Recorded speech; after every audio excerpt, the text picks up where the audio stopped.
दोस्तों, किसी ने क्या खूब कहा है कि वक्त हमारा होता है तो हमारे पास वक्त नहीं होता, और जब वक्त हमारे पास होता है तो हमारा वक्त नहीं होता। नमस्कार दोस्तों, मैं कीर्ति सोनी और आपका मेरे इस YouTube चैनल में स्वागत है।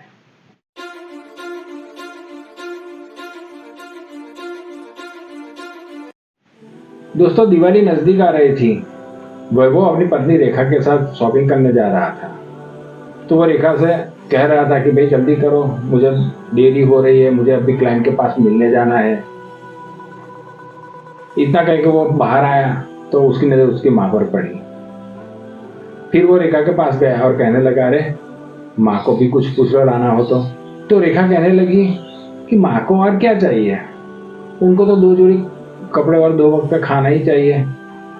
तो वैभव कहने लगा, अरे वो गांव से पहली बार अपने शहर आई है मेरे पास रहने के लिए, और दिवाली का मौका है तो तुम पूछ लो। अब वैभव की माँ अपने छोटे बेटे के साथ गांव में रहती थी और पहली बार अभी बड़े बेटे के घर रहने के लिए आई थी। तो इसलिए वैभव रेखा से कहने लगा। तो रेखा कहने लगी, अरे तुम्हें माँ की इतनी ही फिक्र है तो तुम खुद क्यों नहीं पूछ लेते। इतना कह के रेखा गाड़ी में जाके बाहर बैठ गई। वैभव माँ के पास आया और माँ से कहने लगा, माँ हम दिवाली की शॉपिंग करने जा रहे हैं, तुम बताओ तुम्हें क्या चाहिए, तुम्हारे लिए हम क्या लाए। तो माँ कहने लगी, बेटा मुझे तो कुछ नहीं चाहिए। तो वैभव कहने लगा, माँ कुछ तो बोलो। वैभव जिद पे अड़ गया। तो माँ कहने लगी, ठीक है बेटा, अगर तुम मेरे लिए कुछ लाना ही चाहते हो तो मैं चिट्ठी लिख देती हूँ, वो ले आना। माँ ने चिट्ठी लिख दी और वैभव को दे दी। वैभव और रेखा दोनों शॉपिंग करने निकल पड़े। रेखा ने अपनी सभी शॉपिंग कर ली और आके गाड़ी में बैठ के एसी ऑन कर दिया और वैभव से कहने लगी, अब तुम जाओ, अपनी माँ के लिए जो लाना है वो चिट्ठी में लिखा है वो ले आओ।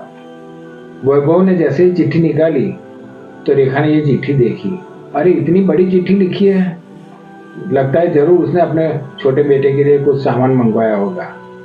फिर वैभव चिट्ठी पढ़ने लगा तो उसकी आंखों में आंसू आ गए। रेखा ने ये देखा कि वैभव रो रहा है। तुरंत उसने उस चिट्ठी अपने हाथ में ले ली और वो खुद पढ़ने लगी। तो उसमें लिखा था कि बेटे, दिवाली के मौके पर तो क्या, मुझे किसी भी मौके पर कुछ नहीं चाहिए। अगर तुम्हें कुछ लाना ही है तो तुम्हारे शहर में कोई ऐसी दुकान से थोड़ा सा वक्त मिले तो मेरे लिए ले आना। मैं तो एक ढलता हुआ सूरज हूँ, कभी भी ढल जाऊंगी। मैं पल पल मौत के करीब जा रही हूँ। मैं जानती हूँ बेटा कि मौत को बदला नहीं जा सकता, मौत तो एक दिन सबको आनी है। पर बेटा, ये अकेलापन मुझे डरा रहा है, मुझे घबराहट सी हो रही है। कुछ देर तुम दोनों मेरे पास आके बैठो तो थोड़ी देर के लिए ही सही, तो मेरे बुढ़ापे का अकेलापन दूर हो जाएगा। बरसों हो गए मैंने तुम्हें छुआ तक नहीं। एक बार मेरी गोद में सर रख के सो जाओ, मैं अपने ममता भरे हाथ से सहलाऊंगी। क्या पता अगली दिवाली तक मैं रहूं या ना रहूं।